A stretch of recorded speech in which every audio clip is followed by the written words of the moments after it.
الصلاة والسلام عليك يا رسول الله. الصلاة والسلام عليك يا حبيب الله. طلع البدر علينا من ثنيات الوداع. Assalamualaikum warahmatullahi wabarakatuh. Al-Fatihah ila ruhi Sayyidina Habibina Syafi'ina Rasulillah Sayyidina Muhammad ibn Abdullah sallallahu alaihi wa ala alihi wa sahbihi wa azwajihi wa dhurriyyatihi.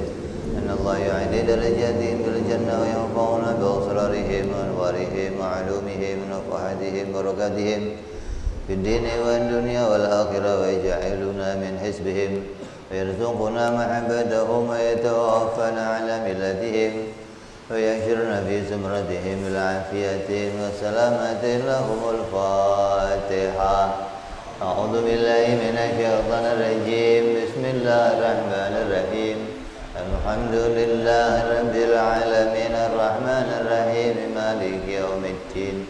إياك نعبد وإياك نستعين اهدنا الصراط المستقيم صراط الذين أنعمت عليهم غير المغضوب عليهم ولا الضالين. آمين. بسم الله الرحمن الرحيم. نويت تعلما وتعليما وتذكرا والتذكيرا والنفع والانتفاع والإفادة والاستفادة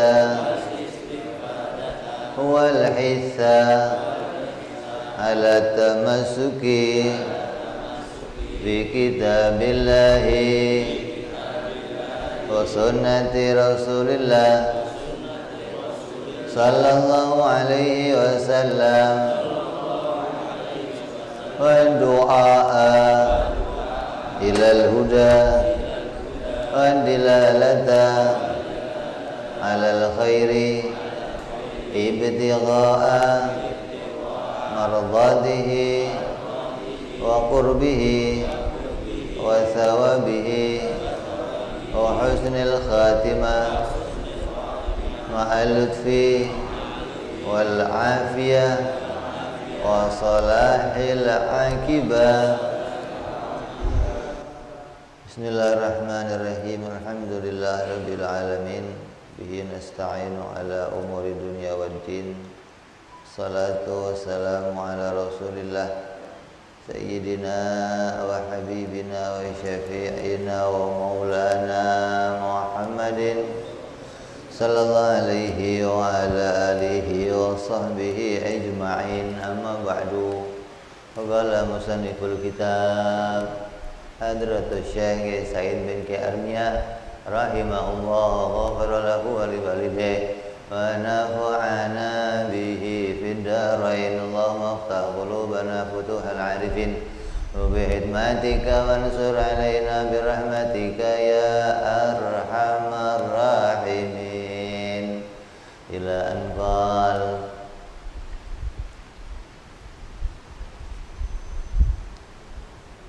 Sampai pada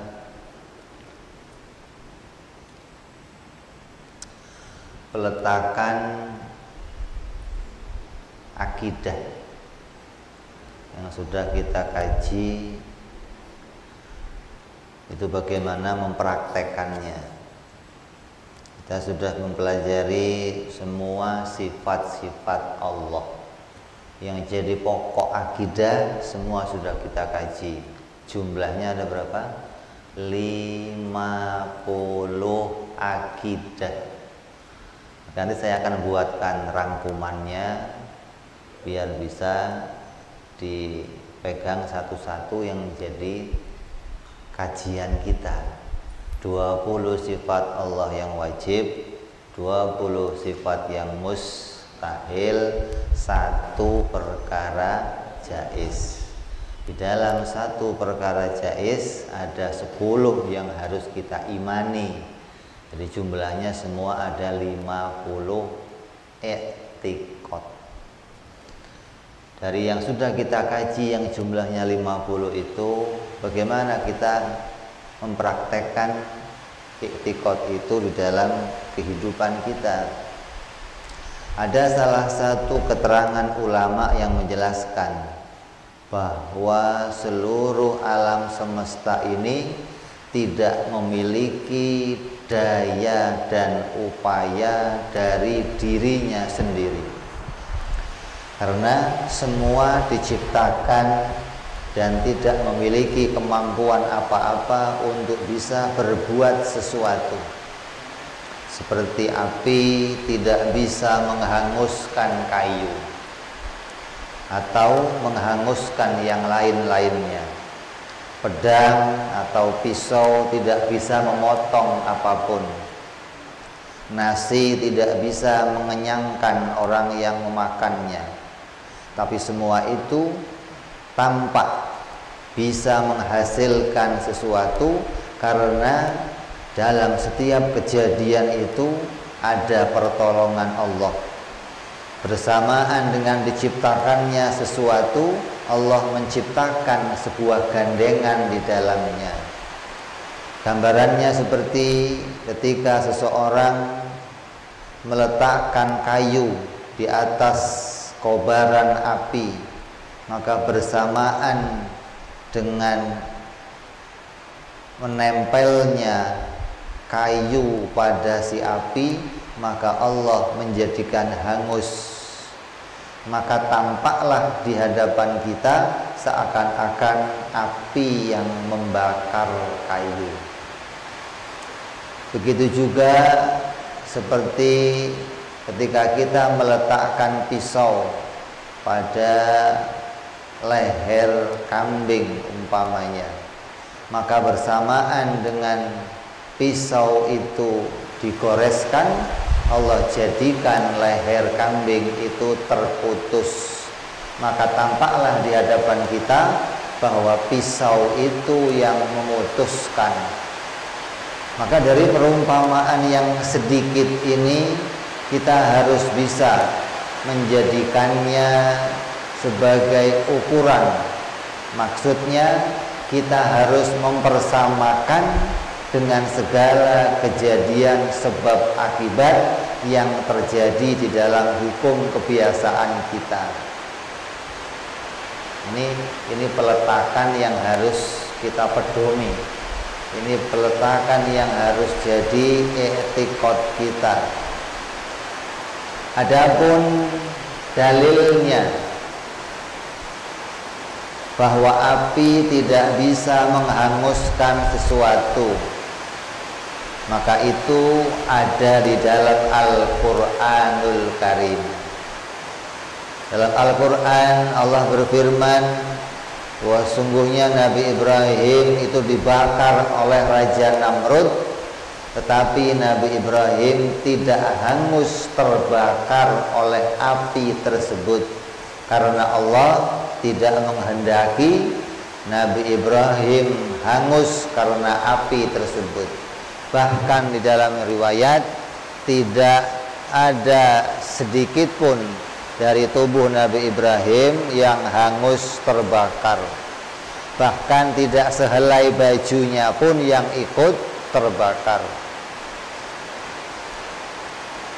Begitu pula dalil tentang riwayat yang terjadi pada Nabi Musa alaihi salam. Ketika Nabi Musa bayi, maka beliau diletakkan oleh ibunya di dalam panggangan roti. Karena pada masa itu ada sweeping bayi yang dilakukan oleh tentara-tentara Fir'aun untuk mengambil semua bayi laki-laki Bani Israel yang kemudian akan dibunuh. Tapi Nabi Allah Musa alaihi salam tidak hangus sedikit pun di dalam panggangan roti tersebut. Maka semua itu adalah atas kudrah dan iradahnya Allah Subhanahu wa ta'ala. Ini contoh. Yang bisa memahami contoh-contoh ini hanya orang yang ngaji tauhid. Yang bisa memahami contoh-contoh ini dan bisa menerima dengan benar hanya orang yang akalnya lurus. Bagi orang yang akalnya tidak lurus, ketika menerima berita ini, apa yang akan diyakininya? Allah bisa menjadikan yang mustahil. Api tidak membakar, itu kata sebagian orang dikatakan itu mustahil. Api itu pasti sifatnya membakar. Api itu pasti tabiatnya membakar. Api itu wataknya pasti membakar. Tapi Allah mampu menjadikan yang mustahil. Sesuatu menjadi tidak terbakar, terkena api. Dianggap itu perkara yang mustahil karena akalnya tidak lurus dalam berpikir. Dia punya pendapat bahwa api itu bisa membakar. Nanti kita akan luruskan semua itu hingga kita akan tahu bagaimana sih hati kita harus mempraktekkan semua i'tiqad ini dengan benar. Adapun dalilnya pisau tidak bisa memotong sesuatu, maka itu ada pula dalam riwayatnya Nabi Ibrahim alaihissalam ketika beliau mendapatkan wahyu dari Allah untuk menyembelih anak beliau yang bernama Nabi Ismail alaihissalam. Ketika perintah itu dilaksanakan, maka ternyata Nabi Allah Ismail alaihissalam tidak terpotong, bahkan tidak tergores sedikit pun. Maka itu semua juga atas kudrah iradahnya Allah. Banyak kiai cerita ini, Nabi Ismail akan disembelih. Karena otaknya nggak mampu menerima, masa sih udah digores-gores begitu nggak terpotong. Akan disembelih digantikan domba. Kalau akan disembelih berarti belum lulus ujiannya. Ujiannya disuruh menyembelih. Maka ketika pisau itu digoreskan, Nabi Ismail tidak tergores sedikit pun.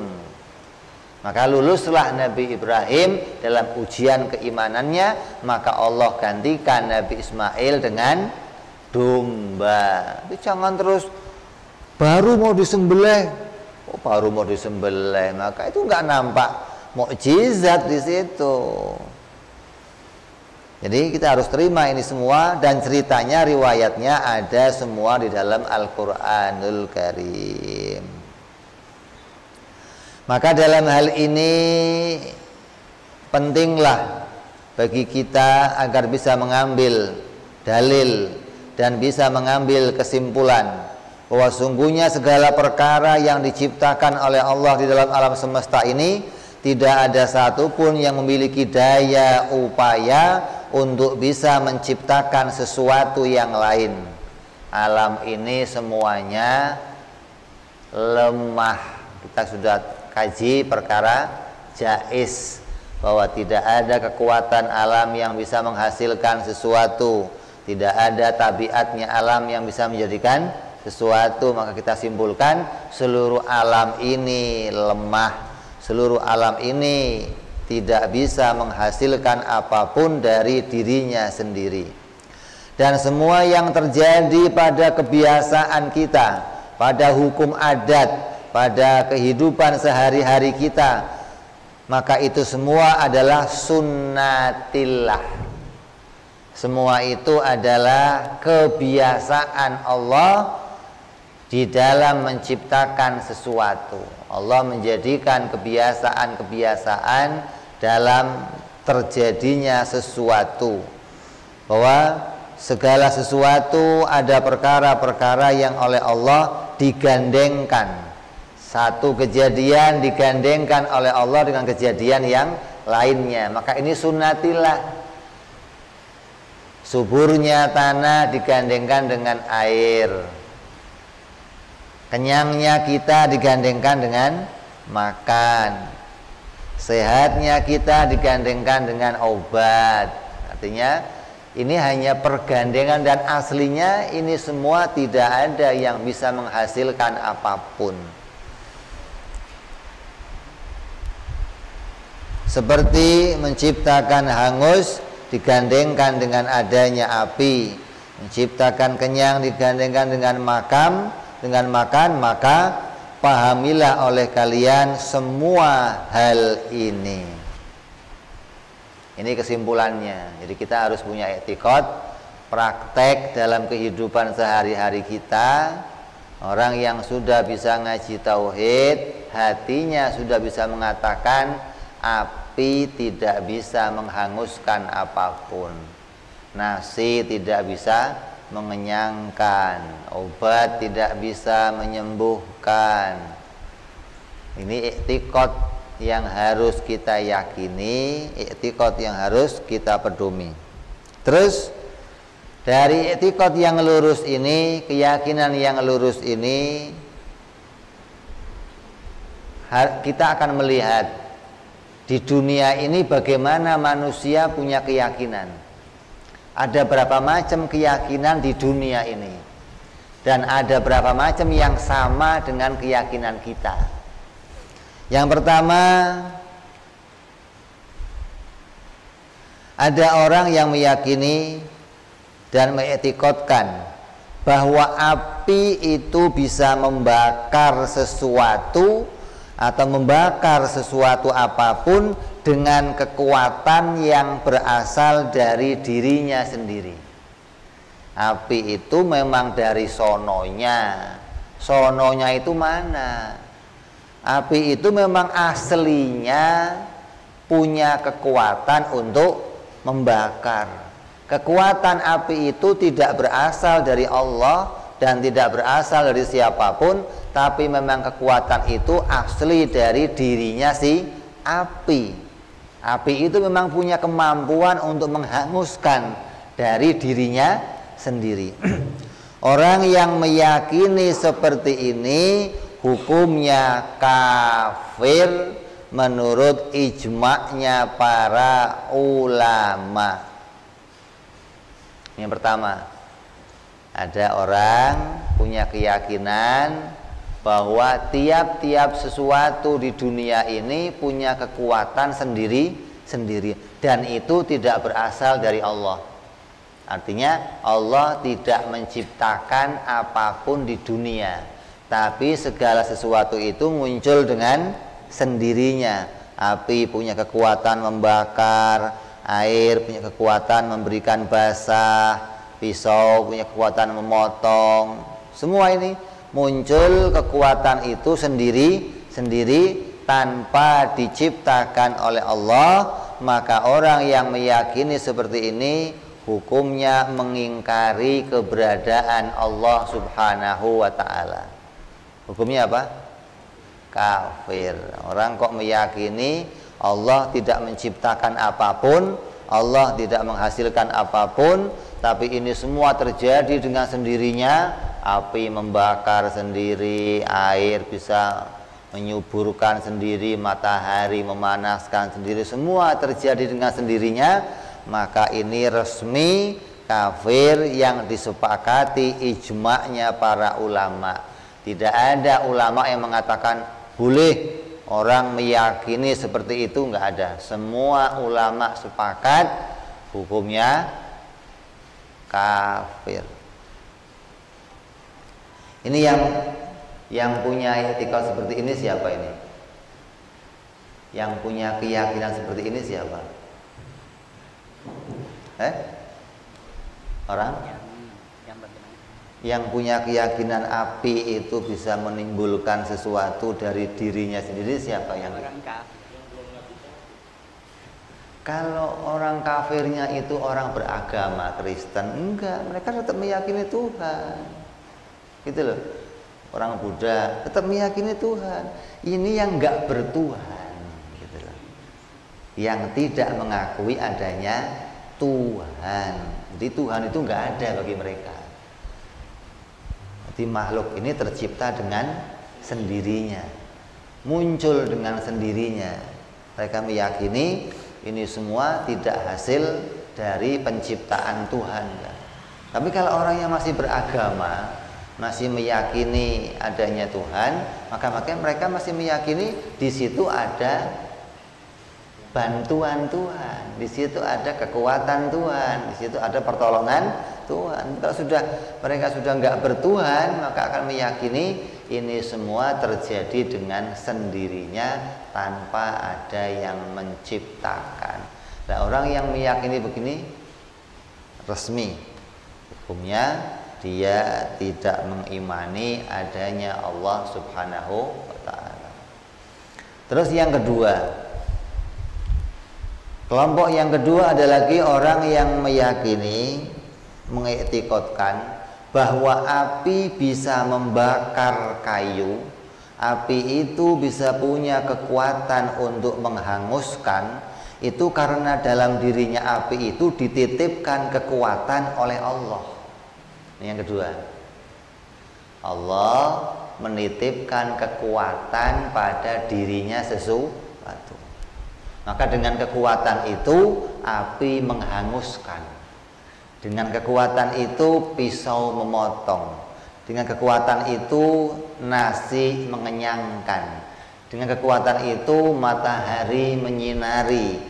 Dengan kekuatan itu air bisa menjadikan subur.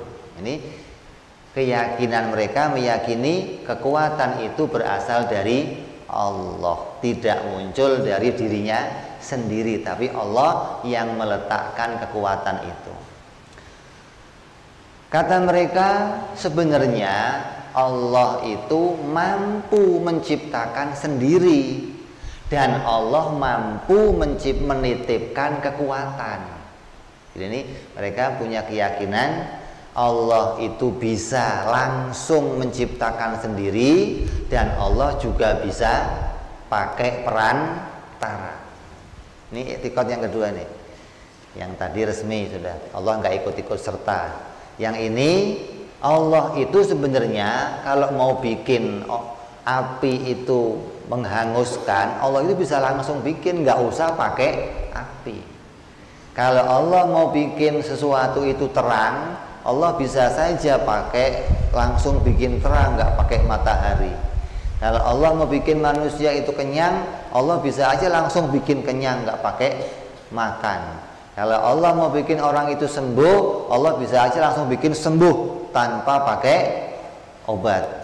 Dan Allah bisa bikin obat juga menyembuhkan, gitu loh.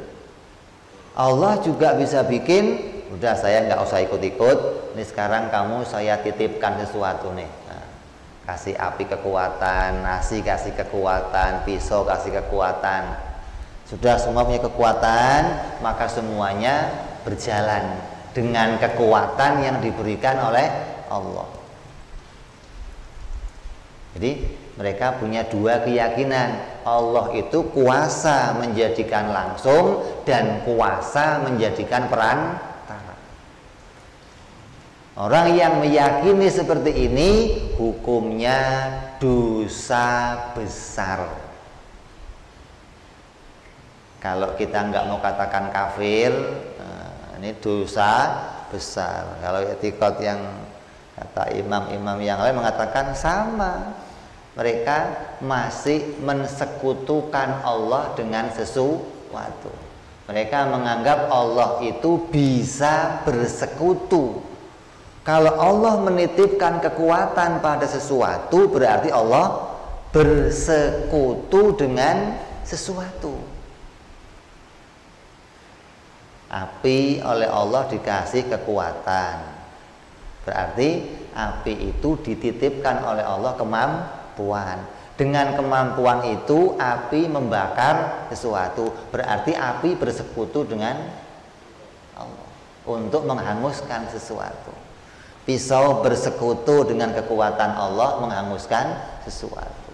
Nasi bersekutu dengan Allah. Ini Ada orang yang kedua yang meyakini Allah itu kalau Allah mau, Allah bisa saja bikin langsung. Tapi Allah nggak mau itu. Allah maunya bikin sekutu, bikin perantara. Yang ngomong begini, yang meyakini begini, kata ulama berdosa besar. Karena dia berbohong tentang Allah. Dia meyakini hal yang salah tentang Allah. Dia menuduh Allah bersekutu dengan sesuatu. Sedangkan i'tiqad kita tadi apa? Allah tidak menitipkan kekuatan pada siapapun. Kalau Allah tidak menitipkan kekuatan pada siapapun, berarti Allah menjadikan sesuatu itu langsung dari dirinya sendiri. Tidak ada kekuatan yang dititipkan Allah untuk bersekutu dengan makhluk. Allah nggak titip apapun dengan api, Allah nggak titip apapun pada obat, Allah nggak titip apapun pada, nggak ada. Makanya orang yang meyakini seperti ini sering berkata apa? Saya kan cuman perantara. Semuanya adalah Allah. Ini enggak kafir. Pendapat yang kedua ini tidak dikafirkan oleh sebagian ulama karena masih mengakui ujung-ujungnya memang semuanya ini Allah. Cuman saya jadi perantara. Jadi Allah itu hanya titip kekuatan pada saya. Kemudian dengan kekuatan itu saya menghasilkan sesuatu. Aslinya hasil ini dari Allah, tapi lewat perantara yang ada pada diri saya. Maka orang yang mengatakan Allah menitipkan kekuatan pada dirinya, Allah menjadikan sebagai sekutu, Allah menjadikan dia sebagai perantara, maka dia pembohong. Allah tidak pernah menitipkan kekuatan pada siapapun. Allah tidak pernah menitipkan kekuatan kepada hambanya apapun, nggak pernah. Makanya kita ini semuanya pedoman la haula wala quwata illa billah. Kita ini nggak punya daya, nggak punya upaya. Artinya begini, memang kita ini dikasih kekuatan. Memang kita pisau itu dikasih tajam, ya. Memang yang namanya api dikasih panas. Tapi tajamnya pisau tidak bisa menghasilkan apapun. Panasnya api tidak bisa menghanguskan apapun. Gitu loh. Kekuatan saya tidak bisa mengangkat apapun. Ketika itu terjadi, itu bukan bersekutu kekuatan Allah dengan saya untuk menghasilkan sesuatu. Kalau orang meyakini seperti ini, kita tanya, kalau memang Allah itu pakai perantara, Allah menjadikan perantara, Allah menitipkan kekuatan-kekuatan kepada dirinya hamba-hambanya. Nah terus setelah semuanya diberi kekuatan, terus Allah ngapain? Diam. Kerjanya Allah ngapain saya tanya? Nonton. Nilai. Oh itu leha-leha. Gimana coba? Kalau Allah menjadikan di dalam alam ini ada perantara, semua oleh Allah dijadikan perantara, api dikasih kekuatan, dan kekuatan itu bisa menghasilkan sesuatu, Allah nggak ada kerjaannya lagi dong. Maka ayat yang mengatakan kulla yaumin huwa fi sya'an, salah. Tiap-tiap waktu Allah ada dalam kesibukan. Lah ngapain kesibukannya? Wong semua sudah punya perantara, semua sudah kerja masing-masing. Tuhan santai jadinya, sibuk apa lagi? Kayak Pak Presiden santai, karena sudah ada yang kerja semua, menteri main HP, lihat YouTube, santai jadinya. Semua sudah ada yang ngerjain. Malaikat nyabut nyawa sendiri, bagian kirim hujan sendiri, bagian rezeki sendiri, bagian apa, sudah punya tugas masing-masing. Terus ngapain? Santai kan? Ini etikot yang pembohong kata ulama. Bohong kalau dia mengatakan Allah itu menitipkan kekuatan dan kekuatan itu bisa menghasilkan sesuatu. Nah, ini yang kedua. Jadi pendapat yang kedua ini, Allah bisa menjadikan langsung dan bisa pakai perantara. Tinggal Allah memilih mau langsung bikin bisa, kayak siapa contohnya Nabi Ibrahim tidak dijadikan terbakar. Atau Allah mau menjadikan langsung seperti apa Nabi Adam, langsung jadi, bisa. Allah mau menjadikan kayak Nabi Isa, langsung jadi, bisa. Dan bisa juga pakai perantara. Ini dua.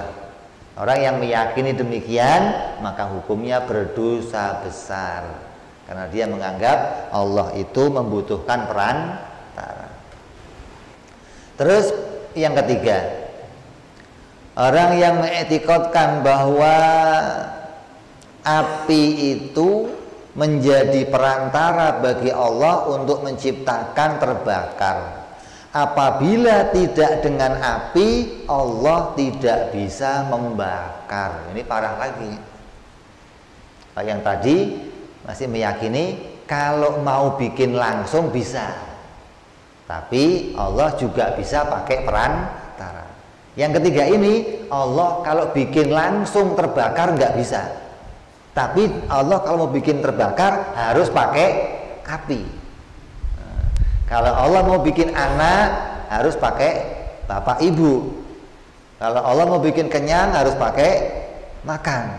Kalau Allah mau bikin sembuh harus pakai minum obat. Maka yang ketiga ini goblok. Udah dosa goblok. Kalau sampai kegoblokannya itu meningkat, menolak satu berita syariat, kegoblokannya itu membawa dia kafir. Contohnya apa? Ketika Nabi memberitakan nanti akan ada hari kebangkitan. Tulang belulang yang sudah hancur itu oleh Nabi, oleh Allah nanti akan dibangkitkan. Bagi orang yang ketiga ini, oh nggak mungkin. Kalau Allah mau bikin lagi, ya dari kecil lagi harus. Bagaimana tulang kok mau dibikin lagi? Nggak mungkin bisa. Maka kelompok yang ketiga ini kafir karena menolak salah satu berita syariat. Ada mukjizat Nabi menghidupkan orang mati, nggak mungkin. Ada berita Nabi mukjizat Nabi menjadikan terbelah, nggak mungkin. Maka dia dari gobloknya meningkat jadi kafir karena menolak salah satu keyakinan dalam agama. Ini bahaya semua ini. Yang satu pertama jelas kafir, yang kedua pembohong dosa besar, yang ketiga ini bodoh dan kebodohannya bisa membawa pada kekafiran. Nah, masa Allah diyakini kalau mau bikin apa-apa harus pakai perantara? Ya Allah juga butuh alat. Kalau begitu kemana ya Hayyu ya Qayyum? Kamu kan sering zikir. Pernah kamu zikir ya Hayyu ya Qayyum pernah? Enggak pernah. Kamu malah ya Rozak, ya Rozak, ya Rozak. Enggak ada ya Hayyu ya Qayyum. Nanti kalau zikir yang urusannya sama duit, urusannya sama. Coba sekali-kali zikir yang Allah itu kamu lihat kuasa yang enggak berhubungan sama sesuatu gitu loh. Kamu muji Allah dengan sifatnya yang nggak ada kaitan sama rezeki, nggak ada kaitan sama, nggak ada gitu. Kalau kita kan nggak, dikit-dikit pokoknya Wahab, Rozak, Fatah, dia Fatah, ya Latif, Multuf, Bina, harus begitu pakai urusannya ya. Ya Rozak, Irzak alaina. Ya. Kalau kamu kok bisa muji Allah dengan keadaan seperti itu, hebat. Makanya banyak ulama-ulama, ada ulama yang punya zikir khusus untuk memuji Allah dengan keadaan Allah yang maha sempurna. Ada yang senangnya ya Dzal Jalali wal Ikram. Ada yang senangnya ya Hayyu ya Qayyum. Ini tinggal kamu pilih mana zikir-zikir yang bisa mengantarkan kamu mengingat pada murni sifat-sifat keagungannya Allah Subhanahu wa taala. Ini tiga kelompok ini rusak semua ini. Satu kafir, satu dosa besar, satu bodoh. Lah yang selamat mana? Yang keempat. Mudah-mudahan kita semua berada pada keyakinan yang benar. Apa keyakinannya? Bahwa yang menjadikan segala sesuatu itu adalah Allah Subhanahu wa ta'ala. Allah menjadikan segala sesuatu apapun. Allah yang menjadikan yang muncul di dunia ini, dan Allah menjadikannya sendiri tanpa perantara. Allah memunculkan segala sesuatu atas kemauannya sendiri, nggak ada perantara. Yang ada hanya hukum adat atau sunnatillah, namanya pergandengan. Beda ini.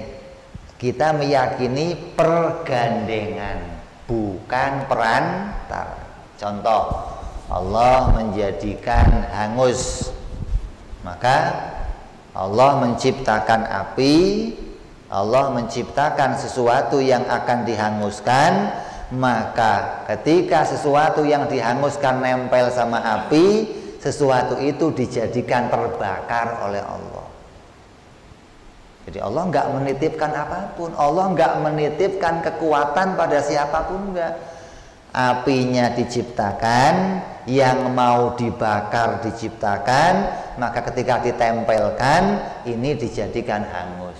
Kenapa kok pakai ditempelkan? Namanya sunnatillah, namanya hukum adat, namanya sesuatu yang Allah jadikan dalam keseharian kita agar kita bisa punya pekerjaan.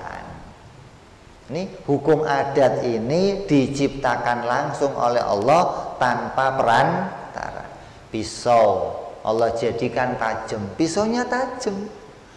Ketika pisau itu nempel sesuatu, ketika digoreskan, maka bersamaan dengan tergores Allah jadikan tangan itu sobek. Orang yang melihat menganggap pisau yang menjadikan sobek. Ini etikot yang lurus. Kamu nggak boleh meyakini Allah menjadikan perantara, tapi Allah sendiri yang menjadikannya. Allah menjadikan dengan bersamaan atau bergandengan. Maka adanya pergandengan itu muncullah namanya hukum adat atau hukum kebiasaan. Kalau kamu mau nyalain, mau nanak nasi, nyalain api. Kalau kamu mau motong sesuatu, nyari pisau. Kalau kamu mau sehat, nyari obat. Ini Allah jadikan sunnatillah, jadinya kita punya pekerjaan. Kalau kita mau kerja sesuatu, kalau Allah nggak jadikan sunnatillah, kalau Allah nggak jadikan pergandengan, gimana? Kalau kamu mau ngerokok, ya Allah nyalain dong. Itu gimana? Kalaupun ada korek, Allah nggak menjadikan kekuatan. Allah itu nggak pernah, Allah itu tidak bisa menitipkan kekuatan, nggak bisa. Ini jangan sampai dianggap Allah itu bisa saja menitipkan kekuatan, nggak bisa. Karena nggak mungkin kekuatan Allah dititip-titipkan, itu nggak mungkin, begitu loh. Mustahil Allah menitipkan kekuatan pada sesuatu, mustahil. Kalau Allah menjadikan sesuatu itu kuat, boleh. Allah menjadikan pisau itu tajam, boleh. Tapi kalau tajamnya pisau bisa memotong, itu mustahil, begitu. Kalau panasnya api bisa membakar, itu mustahil. Karena Allah tidak bisa, tidak pernah menitipkan kekuatan pada siapapun. Tapi itu menghasilkan sesuatu, itu langsung diciptakan oleh Allah. Hanya penciptaannya ada yang langsung tanpa pergandengan, ada yang dengan pergandengan. Beda ini. Kalau yang dua tadi dengan perantara atau dengan tanpa perantara. Kalau kita nggak kenal perantara, nggak ada. Allah menitipkan kekuatan, nggak ada. Yang ada hanya seperti apa? Allah menciptakan Nabi Adam, tidak bergandengan dengan sesuatu. Ada lagi Allah menciptakan kita. bergandengan adanya mani. Dari mani muncul manusia. Ini bergandengan, bukan kekuatan mani yang bikin kita. Oh bukan. Kalau kamu dibikin dari bahannya mani, kamu nggak begini. Kamu keplek-keplek gitu, kayak bubur, tahu nggak? Dibikin bahannya mani kok ada tulangnya, ada. Bagaimana sih? Itu hanya bergandengan doang. Tidak ada kekuatan dalam dirinya mani yang bisa menghasilkan, nggak ada. Kekuatannya api bisa menghasilkan, kekuatannya obat, nggak ada. Allah tidak pernah menitipkan kekuatan pada siapapun. Idza arada syai'an ayyakula lahu kun fayakun. Kalau Allah mau sesuatu, Allah ciptakan langsung. Allah nggak pakai perantara, Allah nggak titip-titip siapapun, nggak ada. Makanya banyak orang yang tertipu ketika tidak ngaji ini. Mereka berada dalam dua golongan tadi, golongan kedua atau golongan ketiga. Jadi orang yang beragama ini akan berada pada dua golongan ini, mau itu Kristen, mau itu Yahudi, Nasrani, Buddha. Mereka berada seringnya di sini. Dianggap Allah itu bisa langsung bikin, bisa juga pakai peran.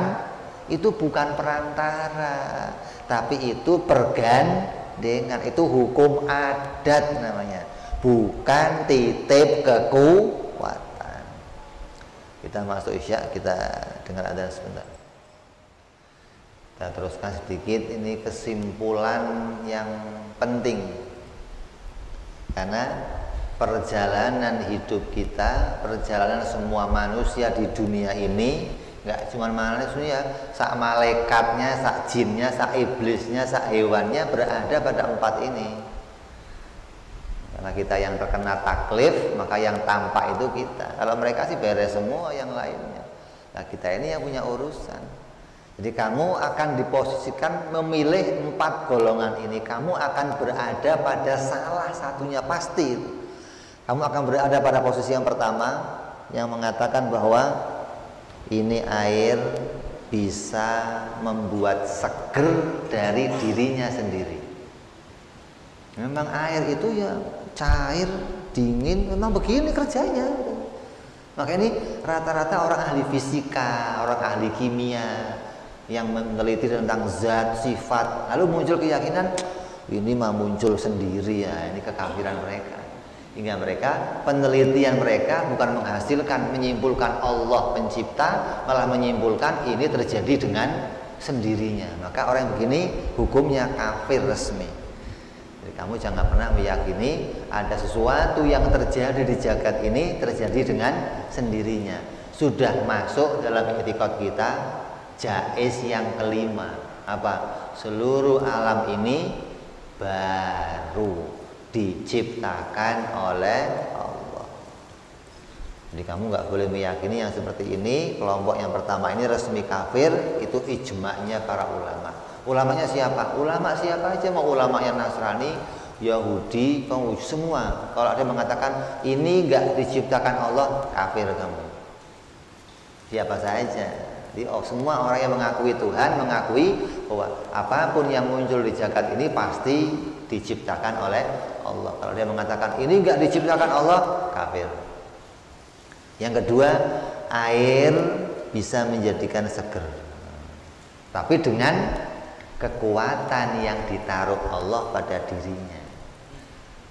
Kalau Allah mau, Allah bisa bikin nggak usah pakai air, kita seger kayak siapa? Malaikat. Malaikat nggak makan, nggak minum, ya hidup bisa. Tapi Allah maunya menitipkan kekuatan pada api juga bisa, kekuatan pada air juga bisa, agar kalau kita minum langsung seger, nggak usah berurusan sama Allah lagi, begitu loh. Kalau kamu pengen apa-apa tinggal ambil, ini sudah Allah ciptakan semuanya. Jadi kita, Allah itu nggak berurusan lagi sama kita, semua sudah dibikin semua sama Allah. Api, nasi, obat, pisau, besi, kayu, matahari, semua Allah bikin. Tinggal kamu cari yang kamu butuhkan, ambil, pakai. Nah, yang meyakini di dalam itu ada i'tiqad, meyakini ini semua punya kekuatan dalam dirinya yang Allah titipkan, maka hukumnya maksiat. Kenapa? Allah tidak pernah menitipkan kekuatan pada siapapun. Allah tidak pernah bersekutu. Kalau Allah menitipkan sesuatu dengan kekuatan, berarti Allah bersekutu. Ini ahli adat seperti kita sering ketipu, apalagi yang ahli bikin jimat, rusak lagi itu.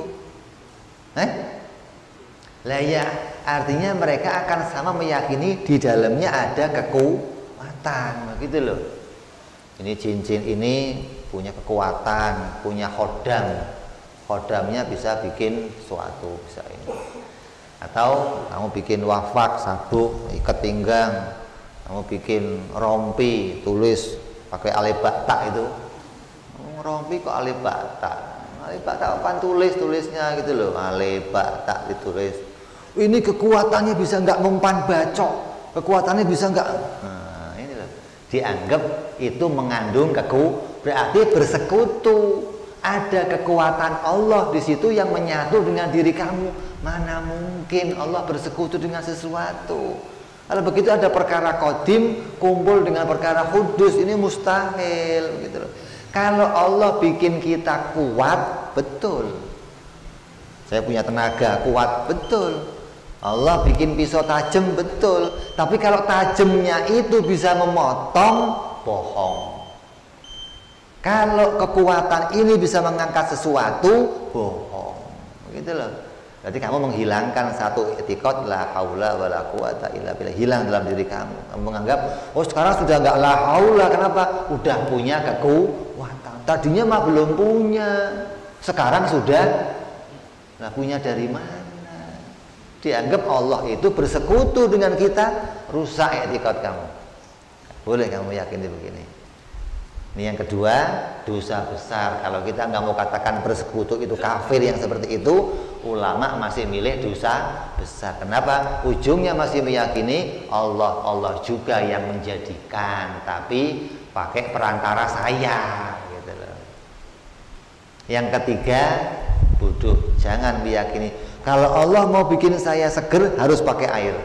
Kalau Allah mau bikin tanah ini subur harus pakai air. Gak mungkin ini gak ada airnya kok tahu-tahu tumbuh, gak mungkin. Ini orang gak ngerti etikot, gak ngerti bagaimana nanti waktu Nabi SAW masuk ke kota ibu susunya, jadi Halimatus Sa'diyah. Begitu Nabi masuk ke kaum Bani Sa'ad, Nabi menginjakkan kakinya di kaum Bani Sa'ad. Kakinya Nabi diinjakkan bukan kaki onta. Kaki onta yang dinaikin Nabi menginjak kaum Bani Sa'ad. Allah tumbuhkan rumput-rumput mengiringi Nabi. Nggak pakai hujan lagi. Ini orang etikotnya rusak kalau sampai meyakini, oh Allah nggak mungkin bisa. Nah, ini meyakini Allah bisa pakai perantara, Allah bisa langsung, dosa. Apalagi meyakini Allah harus pakai perantara. Ini lebih goblok lagi, gitu loh. Wong yang satu mengatakan bisa saja nggak pakai perantara, bisa juga pakai perantara. Ini sudah dosa. Ini nggak bisa kalau nggak pakai, harus lebih goblok lagi ini. Jadi kalau sampai ada kawan-kawan kita yang meyakini begini, luruskan keyakinannya. Jangan sampai dia meyakini Allah itu harus pakai perantara. Itu kebohongan. Allah tidak pernah punya perantara. Allah tidak pernah menitipkan kekuatan. Allah tidak pernah bersekutu dengan segala apapun. Nah, yang jadi etikot kita adalah apa yang kita kaji, bahwa seluruh alam ini nggak punya kekuatan, seluruh alam ini nggak punya daya upaya, seluruh alam ini baru dan semuanya diciptakan oleh Allah. Adapun penciptaannya itu bergandengan. Bergandengan ini namanya sunnatillah. Allah bisa menjadikan sesuatu dengan pergandengan, bisa pula tidak dengan pergandengan. Tapi pergandengan itu diciptakan langsung oleh Allah tanpa dititipkan kekuatan. Ini i'tiqad yang harus kita yakini. Mudah-mudahan dengan i'tiqad seperti ini, hati kita terus meyakini Allah pencipta yang esa. Allah tidak punya perantara. Allah itu Hayyul Qayyum. Allah berdiri sendiri. Allah tidak butuh kepada bantuan siapapun untuk menjadikan sesuatu, maka etikot yang seperti ini mudah-mudahan kita bawa sampai hari kematian kita. Allah kuatkan hati kita, Allah imankan kita, keluarga kita, saudara kita, anak-anak kita. Allah jadikan hati kita hati yang teguh, hati yang teduh, hati yang bisa menerima apapun yang ditakdirkan oleh Allah Subhanahu wa taala, baik kejadian yang pahit maupun yang manis. Allah kuatkan hati kita menghadapi segala bala bencana, bala ujian, fitnah akhir zaman. Mudah-mudahan Allah jadikan kita semuanya jadi orang yang terus bisa bersabar menerima apapun kejadian, dan Allah menangkan kita sampai akhir hidup kita tetap membawa kalimat la ilaha illallah, mengesahkan Allah, meyakini tidak ada Tuhan selain Allah, dan kita mati dalam keadaan husnul khatimah, selamat di dunia sampai di akhirat. Amin ya rabbal alamin. Ini saja, mudah-mudahan kita bisa sambung perjumpaan yang akan datang insya Allah. Wallahu a'lam bishawab. Ila hadratin nabi. Al-Fatihah. A'udzu billahi minasyaitonir rajim. Bismillahirrahmanirrahim. Alhamdulillahi rabbil alamin, arrahmanir rahim, maliki yaumiddin. Iyyaka na'budu wa iyyaka nasta'in. Ihdinas siratal mustaqim. Siratal ladzina an'amta 'alaihim ghairil maghdubi 'alaihim waladdallin. Amin. Ya Rabbana i'tarafna bi annana iktarafna wa annana asrafna 'ala ladha ashrafna fatub 'alaina tauba تغسل كل حوبة واغفر لنا أورادي وأمن روادي واغفر لوالدينا والأهل والإخوان وسائر العلان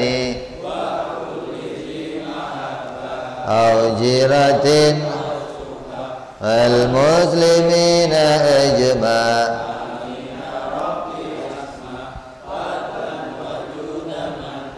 لا باكتساب منا بالمصطفى رسولي نضى بكل سولي صلى ربي عليه عند الحب وآله وصحبه عدد ضعف صحبي والحمد للإله في البدء والتناهي سبحان ربك رب العزة عما يصفون وسلام على المرسلين والحمد لله رب العالمين. Assalamualaikum warahmatullahi wabarakatuh.